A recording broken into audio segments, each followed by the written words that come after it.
everybody, I have another card for you, and this one, I love this card, and I have a few things to share with you, how I made it and what I used to make it. But the first thing I want to tell you is when you're working with this paper, it's the Snowflake Magic, and it's a little bit, it feels a little bit thinner than the regular paper, but oh, it's just so beautiful. Look at this paper. I hope you can see this, just how beautiful it is, but it feels a little bit thinner to me. And look at this one. It's a dream to work with. Look at that. I love that silver and white together. And this one is just beautiful.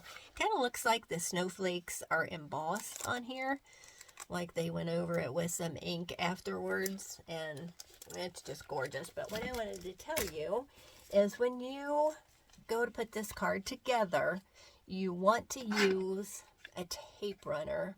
I like this one, the new Stamp and Seal. It's a really nice one. I'll show you when I put it together. But I wouldn't use the Tombow Mono adhesive. I don't know if you can see that on there, but when I drag my glue on the back of the cardstock and it leaves impressions, and I don't like that. So just use a tape runner. If you don't have this one, just use a regular tape runner. I know I tell you not to usually use that and use the Tombow, but with this one, you won't be happy if you use mono. And another thing I wanted to show you is the envelopes. You might want to use an embossing folder to do your envelopes. I did not do the ones for card class, the ladies that are doing my card class, but you can stamp on it, and I would think that you can write on it as well, or you could put a label on it, but it just adds something to this, which is a little bit of a plain envelope. So let me show you what we used. But you know that we use the Snowflake Magic, but for the little tag, I use this beautiful new Magical Meadow, or this one's called Winter Meadow. But it's just so pretty. Look at this, how delicate that is.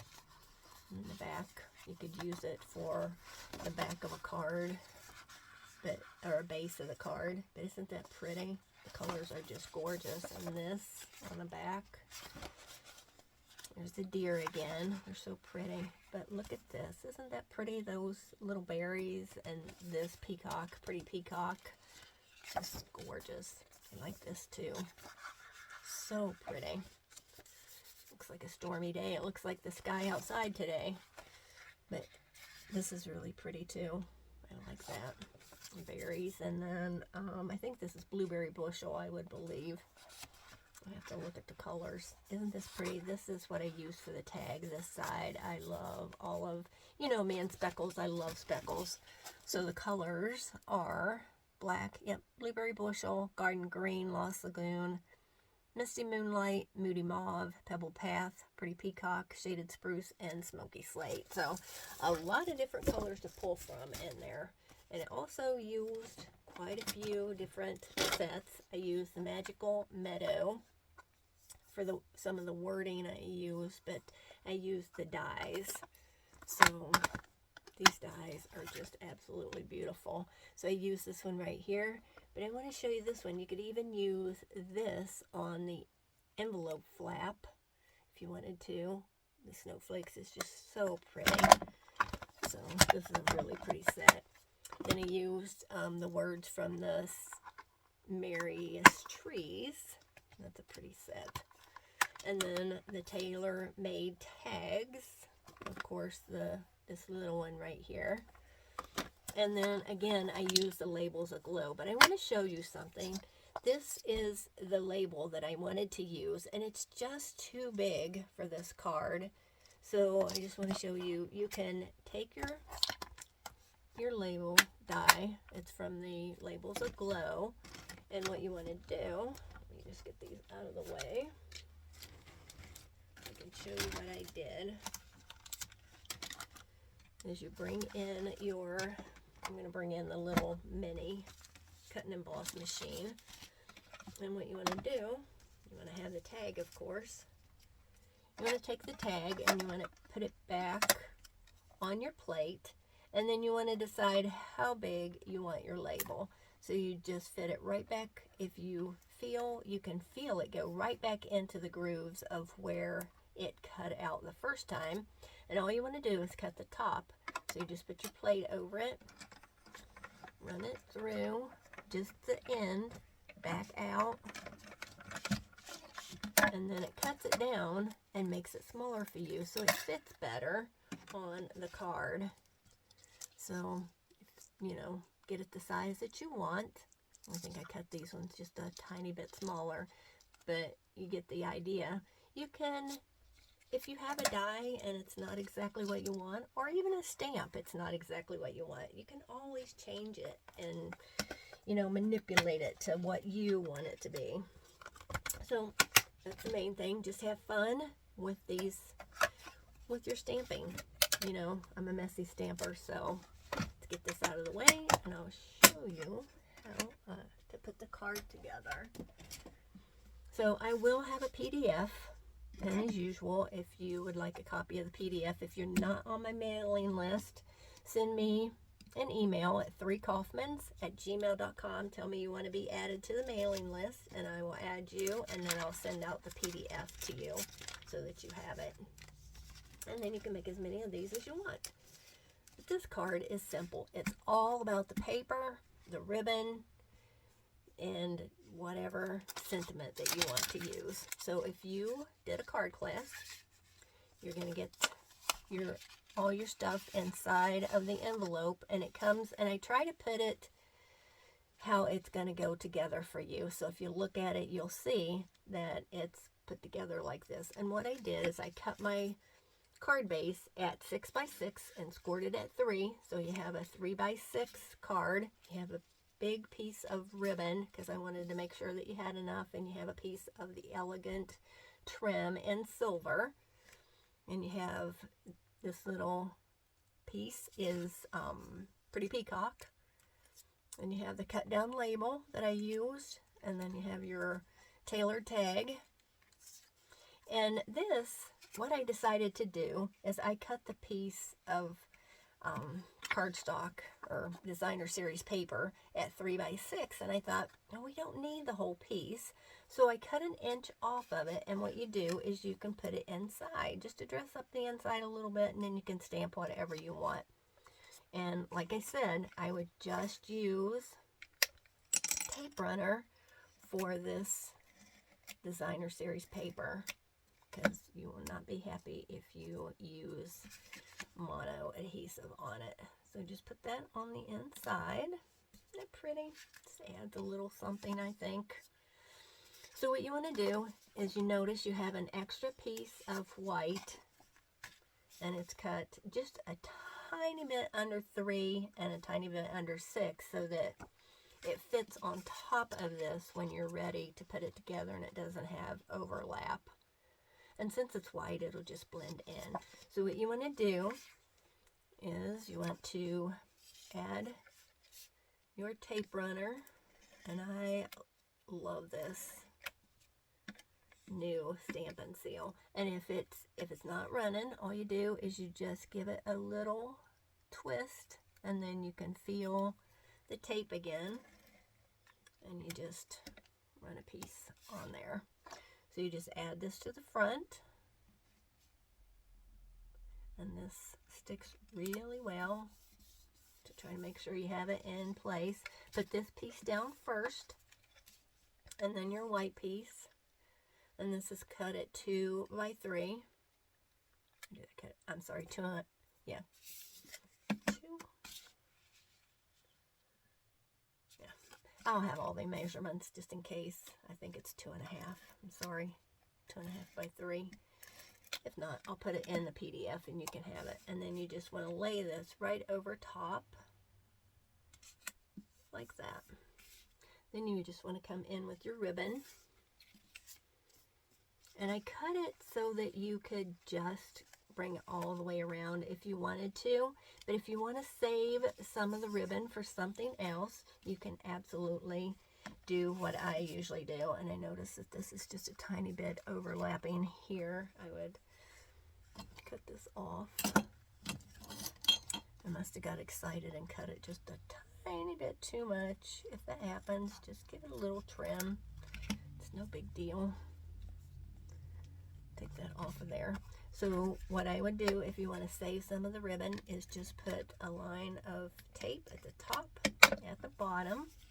If you've been to class, you know I like to do this to save on the ribbon. You just put it where you want it to go. I think I like it over just a tiny bit more. And then bring it around to the bottom. And then you can also use tape if you want to tape it down. Put that down right like that. And then you can, this one you can actually put mono on because it's got that layer of protection between it now, so you won't get those ugly squiggles on the front. You know, I love our paper, but you know, you have to, if you see something that doesn't quite work, then you just want to change it a little bit. So just layer this right on the front.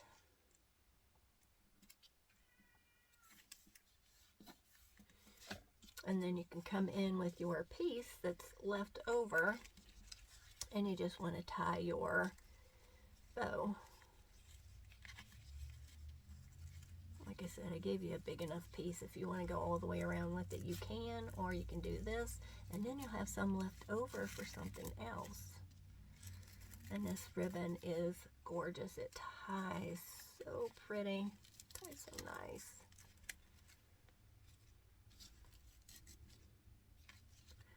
And the best thing with ribbon, what I tell you, is try to keep it as flat as possible so that you get a nice bow. I love bows.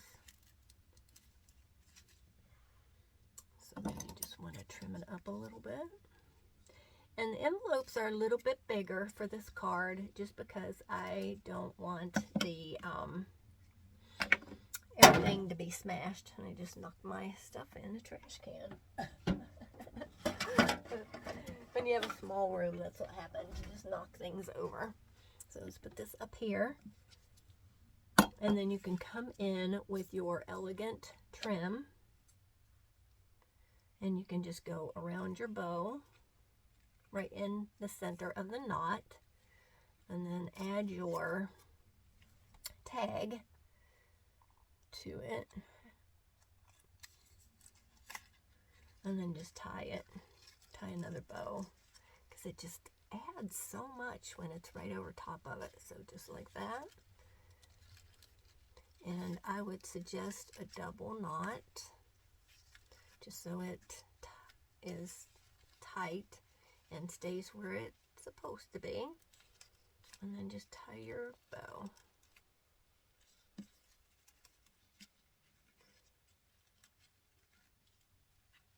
I love this stuff, how it has that extra little bit of curl to it. It makes it look even more like a present. I think this looks like a present when you're done.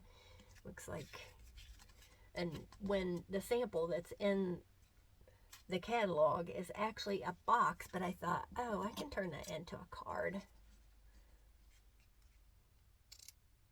It just is so pretty.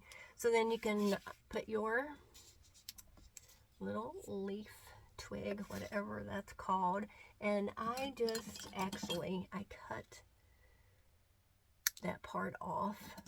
You can leave it if you want, but I just wanted it to be, I didn't want it sticking up on there, so just put a little bit of glue on the end, add it to your tag, pull it down where you want it to be, off to the side a little bit, and then just stamp your sentiment. And I stamped mine in Pretty Peacock. I love this one. This one's so pretty. Hoping your home is filled with the spirit of the season. Oops. I can tell I didn't get that all the way. And then just stamp. So pretty. It's a really beautiful sentiment. I like it. So I think this is bugging me. I'm gonna twist it around here just a tiny little bit. There we go. Oops. And if you want to, what I did with mine is I put just a tiny little bit of glue under here so that it stays where I want it to stay. Just a little bit of glue under there, and it tacks it down. That way you have it exactly where you want it to be. If you don't want it tacked down, you don't have to, but I just want it to stay where I want it to stay. And then just put a little bit, a tiny bit of glue on there, right across the top. And you're good to go. Isn't that beautiful? I love this. Like I said, if you want the PDF, let me know. Send me an email and I'll send it out to you. But it can be simpler. It's all about the paper and the ribbon. So I hope you have a good day. Bye-bye.